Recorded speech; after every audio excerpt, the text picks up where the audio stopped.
All right, everybody, welcome back to the #1 television program in the history of the entire universe.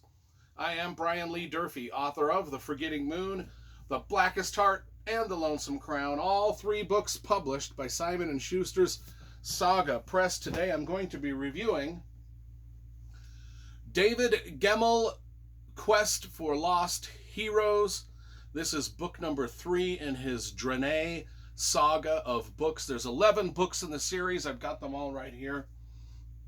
This is book number 3. I've read and reviewed books number 1 and 2. Book number 1 was Legend. Book number 2 was The King Beyond the Gate. I've read and reviewed those on the channel. So if you want to watch those reviews, just type in my last name into your YouTube search bar and David Gemmell's name, and those reviews will come up on your computer. I swear to God, that will happen. Okay, so The Quest for Lost Heroes, book number 3 in the Drenai Saga. One thing you need to know about the Drenai Saga is every book in the Drenai Saga is a standalone novel. Now, you don't have to read them in order or anything like that. I'm reading them in one order just because, if I already read all of them once, I'm rereading them for the channel. And I decided to read them in order for the channel. They were all published in different orders. But anyway, this is the chronological order they fall in. Now, some of the characters do cross over into different books, but basically each book is its own story, its own plot, has its own beginning, middle, and end, just for the record. Okay, so this came out in 1990. The series has been around for a while. David Gemmell, I say, is the Louis L'Amour of fantasy. And I've said that for years and years and years. And even before I knew that Louis L'Amour was David Gemmell's favorite writer. I mean, and he says he tries to mimic the storytelling style of Louis L'Amour. Now, Louis L'Amour is the great Western writer. He wrote all the Westerns. Anyway, so if you like Louis L'Amour's way of writing and his way of telling stories, David Gemmell is doing that in the fantasy genre, and it's superb. So let's talk about the cover first, because I love graphic design and cover illustration. This has got a great, gorgeous, snowy, grim, dark type cover. Just Louis L'Amour. It's a very cool cover. I really like it. This was a good book to read on a day where it was snowing like crazy in Utah, and I was just sitting by the window of my house, watching the snow fall on the trees in the forest, and it was a delightful time reading this book that takes place in the snow. Now, a lot of people say, kind of like David Gemmell was kind of one of the starts of the grimdark kind of movement. I mean, David Gemmell was Joe Abercrombie before Joe Abercrombie was even Joe Abercrombie. Because his tales are about kind of dark themes. They're very sword and sorcery, gothic, sort of pagan-like witchcraft sort of magic. The magic isn't over the top. The magic systems aren't going to blow your mind. It's more of just like witchcraft type magic, but it's cool and it's bloody. These books are bloody. One of the things that I really liked about this is there's some scenes in here where he goes into the detail of how just little small wounds that can happen to a warrior in war, special medieval warfare. Let's just say one guy gets his arm hacked off and they cauterize it and he's fine because it never gets infected and he lives a healthy life. Another guy in the same battle just gets a scratch. That gets infected, and the next thing you know, 3 days later, he's dead of the infection fever. And David Gemmell really goes into the reality of what warfare is like. And that was kind of back in the 80s and 90s. He was kind of one of the only guys doing that. Anyway, let's talk about the plot itself. We've got a bunch of heroes, a bunch of old sort of dungeon crawling heroes that went on a lot of adventures. They're kind of getting back together for one last adventure type of a thing. As I was reading this, I was like, this really reminds me of Nicholas Ames' Kings of the Wild. In fact, I was wondering, this came out in 1990. This came out like in 2017. I was wondering, did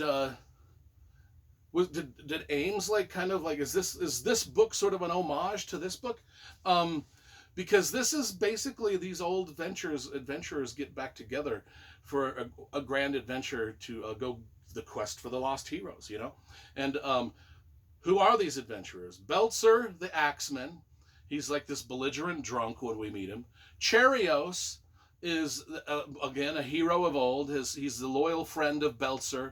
Cherios is a blade master, and I will admit, it's spelled Chareos. For whatever reason, throughout the book, I was calling him Cheerios. So we've got Belzer and Cheerios, the cereal Cheerios. We've also got the archers, Finn and Magrig. And then we've got the Prince of Bronze, the Earl of Bronze, I mean. And then we've got our last adventurer, who's sort of the catalyst of this adventure, and that is Kale. Now, Kale, what happens is a young girl is from a small peasant village is kidnapped by this ravaging horde. And everybody kind of just watches as she's kidnapped, except for Kale, who's a young boy her age who has some feelings for her. And he's like, well, I'm going to go rescue her. And I'm going to get these adventurers back together, and they're going to help me rescue. So, the Drenai stronghold, sort of the overarching plot of this world is the Drenai stronghold itself has fallen. And so, now the bloodthirsty Nadir, the clan Nadir horde, that's Nadir, I just said Nadir horde, they're ravaging the land, and they're ravaging villages, they're pillaging and plundering, and they come across the town of Gothir, Gothir, and they take this young girl as a slave girl. And this is when Kale he's like, everybody watches them take the slaves, except for Kale. He's like, I got to do something about this. I got to go save her. So this group of adventurers, they set off to rescue the missing girl. And this adventure they take leads from the town of Gothir to the savage steppes, to the halls of hell. They face, dangerous beasts, bloody, big, monstrous beasts. They face deadly warriors and demons. They face demons. And the thing is there's a secret amongst the company. There's a secret amongst these group of adventurers. We've got the Axeman, the Bladesman, the two archers, the Earl of Bronze, the young peasant boy Kale. One of them holds a secret.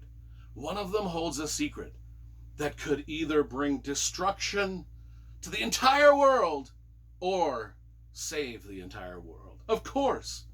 So a simple search for a stolen slave girl ends up in a quest to basically save the world. And that's the whole thrust of the book right there. I mean, that's the main plot. Of course, there's a lot of action and adventure, a lot of sword and sorcery.